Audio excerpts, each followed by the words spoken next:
In the beginning, the world was formless and void. One man stood alone. And then it was said, "Let there be trains."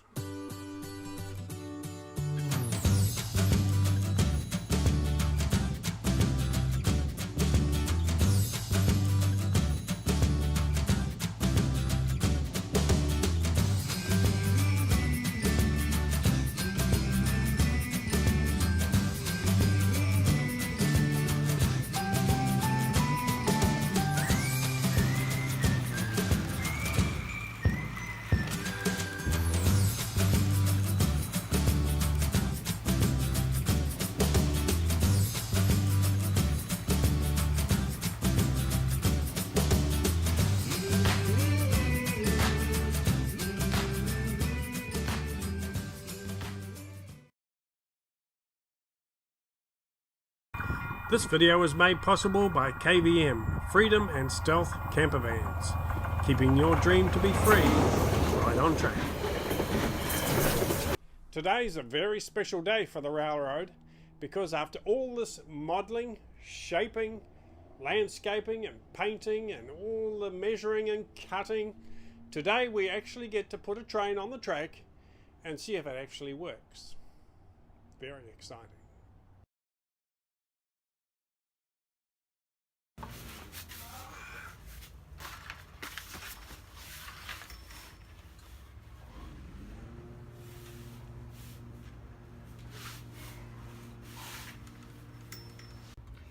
Okay, so this is where the wires come out of my controller, come along underneath the board and connect up to the track.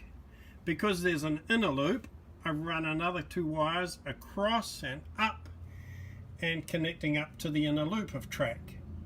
So if my trains change loops or cross over to the inner loop or the circle, there'll be power running to all parts of the track. I'm not sure if this is correct. I had a quick look at the instruction book, but then I promptly lost it, so now I haven't been able to find it anywhere, but by memory I think that's what I do.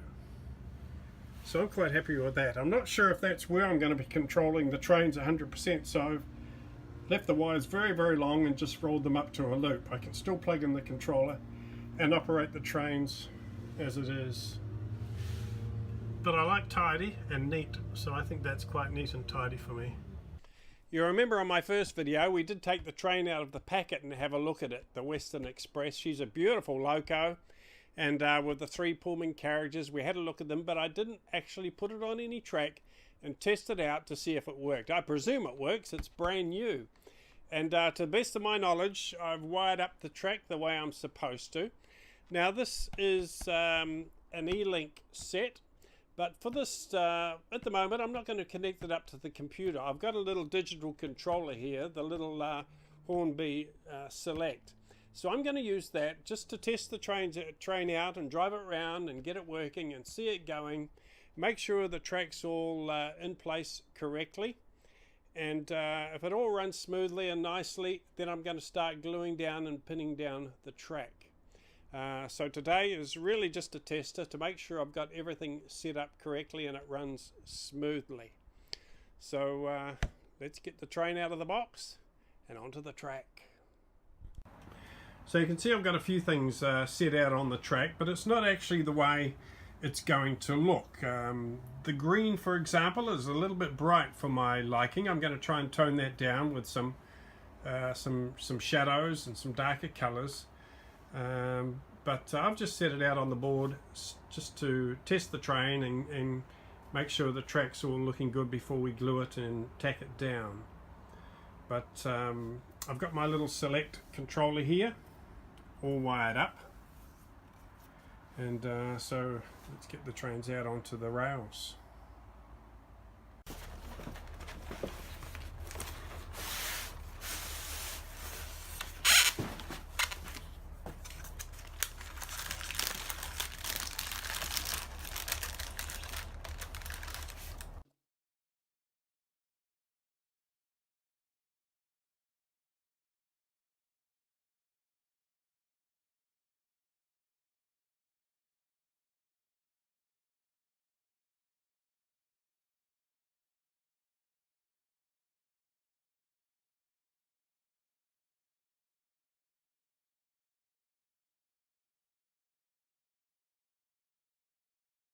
According to the instructions, I've gone through the process and assigned the train to a number on the digital controller, number 3, which was the default. Probably change that later. But I've only got one train, so I'm not going to get confused at this stage. So she's all wired up, the power's turned on, the number has been assigned to the engine. So here we go. This is history in the making, folks. The first wheels are rolling on the Aarontown Model Railroad.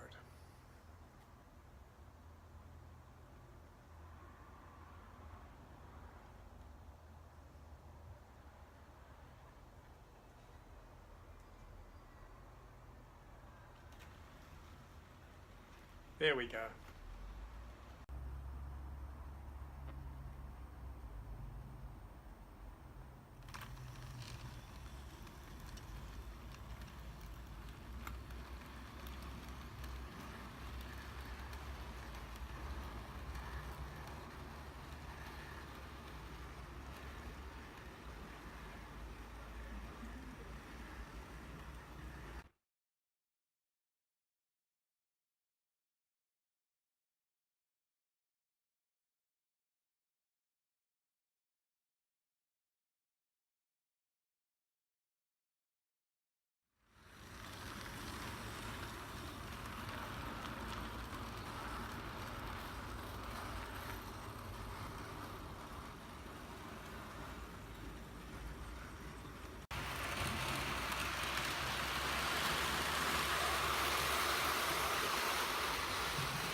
Well, I'm pretty happy with that for my first run out. Had a little bit of a derailment.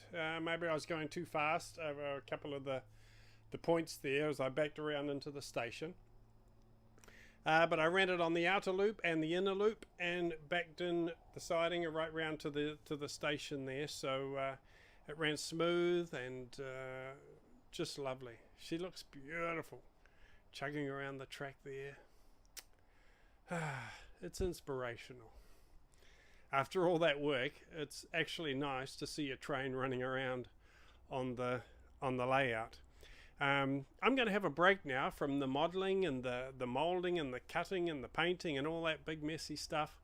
I'm actually going to do a little bit of modelling. I've got a box of little bits and pieces that I've collected over the years, little second-hand pieces, some little buildings and fences and some people. Some of them are a bit damaged and broken, so I've got a bit of building to do and painting to do on some of the little detailing stuff. So I'm going to work on that for a little while now. I'll have a rest from doing the actual board and start working on some of the little buildings and modelling and some of the things that are going to just add to the detail of the circuit, just to mix it up a little bit.